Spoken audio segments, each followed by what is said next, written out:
Two things you should never do in a relationship.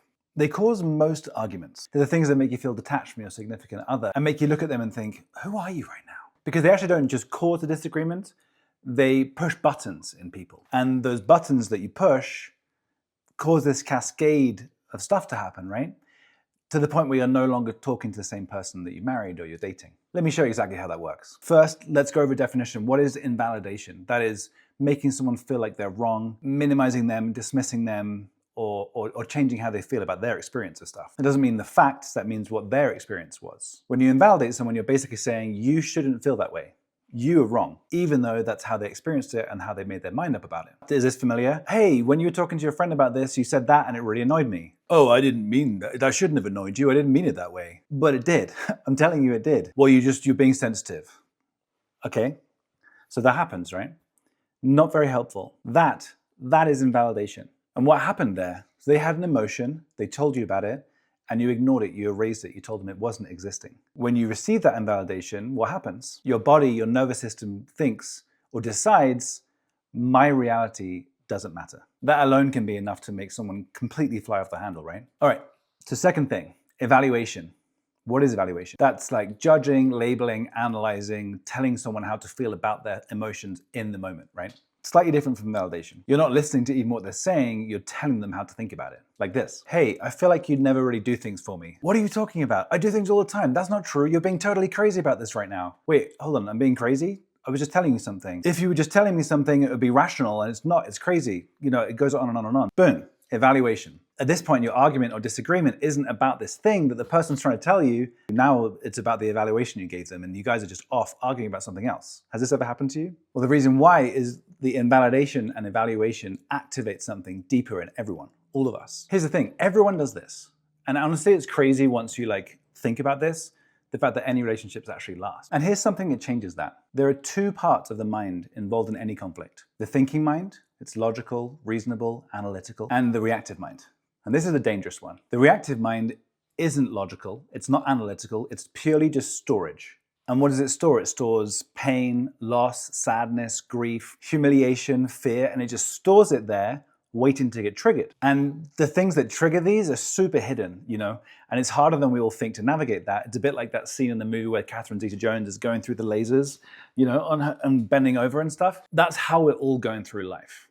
She could see the lasers, we sadly can't see what sets these off, or at least we couldn't, until pretty recently. Think of these memories stored here like little explosives, and the invalidation and evaluation that you give people are those little strings that set off those explosives. Once that happens, this thinking mind, the aware bit, turns off, and the reactive stuff, all the stuff stored in there just starts coming in on the person.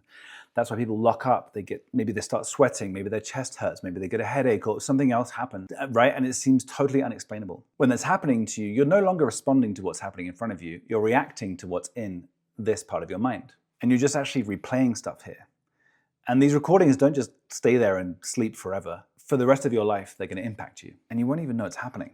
And there's a lie attached to this that I wanna help you with. When you react that way, it's very easy to think, oh my God, that didn't feel like me, or I just completely lost touch of my emotions, or God, I just wasn't thinking in that moment, or I'm broken, I'm a bad person. The truth is, none of that's true.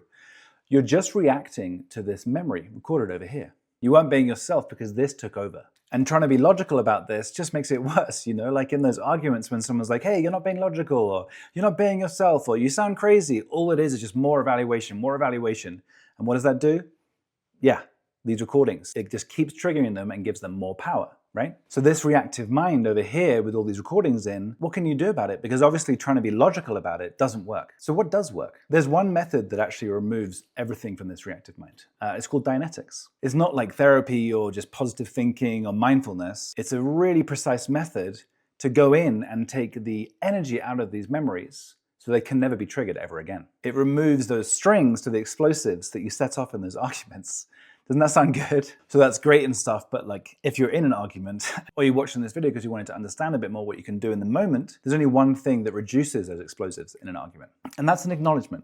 So what's an acknowledgement? That is something you say or do that makes the other person really feel and understand that you got what they were saying, you heard them, you took it in, you understood it, right? And that's what's missing in those invalidation and evaluation moments, because all you're saying is, I didn't hear anything you said and you're wrong. But this acknowledgement is so powerful. It doesn't mean you have to agree. It doesn't mean you're saying they're absolutely right in the moment. A lot of people think, well, I'm not going to acknowledge them because then I'm saying I'm wrong.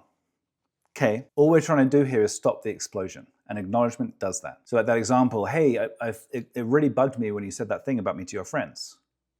Thank you for telling me that. I'm really sorry about that. You didn't have to say, well, actually, you're being really sensitive, or whatever it was that you feel. You're just telling them that you heard their communication. It's very simple. And honestly, most of us go through life without getting acknowledged for anything. So in these arguments, instead of saying, oh, that's ridiculous, or you're overreacting, or whatever it is, you could say something like, I understand that hurt you, or that makes total sense. And the reason that works is because the reactive mind needs a stop. It needs a full stop, or a period, as you say in America. The reactive mind needs these periods to stop it getting triggered. It doesn't need arguments because that will let it get triggered. So how does it feel to receive an acknowledgement? It feels like I'm seen, I'm heard, I'm here, they still love me, whatever it is, you know? And even if you're not feeling that way, that's how it's received, because they're telling you something, and quite often this is going to be from reactive mind as well, right? Some behavior, something they're saying out loud, and instead of you reacting as well, now it's just two reactive minds fighting against each other, and it's just chaos. I hope you're saying that now. You get an acknowledgement. You get a, yeah, he heard what I'm saying. She heard what I'm saying. And I'm not wrong. I'm not crazy. I'm not getting evaluated for. Does that make sense? So I'll leave you with this. Try it. Next time you get into some altercation, upset, whatever, rather than just reacting and letting this reactive mind take over, just try acknowledging, and then come back here and tell me what happened in the comments. And in the next video, I'm going to show you how every injury, physical or mental, is in this reactive mind and what we can do about it. So watch that next.